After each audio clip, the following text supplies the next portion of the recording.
یہ سورہ نصر فتح مکہ سے کچھ دن قبل 8 ہجری میں نازل ہوئی، جب اللہ تبارک تعالیٰ نے نبی اکرم صلی اللہ علیہ وسلم کو مکے کی فتح اور اسلام کے غلبے کی خوشخبری دی۔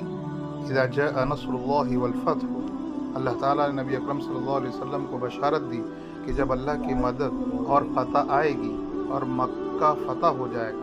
وَرَأَيْتَ النَّاسَ يَدْخُلُونَ فِي دِينِ اللَّهِ أَفْوَاجًا، اور آپ لوگوں کو دیکھو گے کہ عرب کے قبائل گروہ در گروہ اسلام میں داخل ہو رہے ہوں گے، اسلام قبول کر رہے ہوں گے۔ اور اس کے بعد فرمایا فَسَبِّحْ بِحَمْدِ رَبِّكَ وَاسْتَغْفِرْ إِنَّهُ كَانَ تَوَّابًا۔ فتح مکہ کے بعد نبی اکرم صلی اللہ علیہ وسلم کو حکم دیا گیا کہ وہ اللہ کی حمد بیان کریں اور اس کی تسبیح کریں اور استغفار کریں۔ فتح مکہ کے بعد نبی اکرم صلی اللہ علیہ وسلم مسلسل اللہ کی حمد و ثنا کرتے اور استغفار فرماتے تھے۔ آپ نے اپنی زندگی کے آخری ایام میں کثرت سے سبحانک اللہم و بحمدک استغفرک و اتوب الیک پڑھا۔ حضرت ابن عباس رضی اللہ تعالیٰ عنہ فرمایا کہ سورہ نصر نازل ہونے کے بعد نبی کریم صلی اللہ علیہ وسلم کو اطلاع دے دی گئی تھی کہ آپ صلی اللہ علیہ وسلم اس دنیا سے پردہ فرمانے والے ہیں۔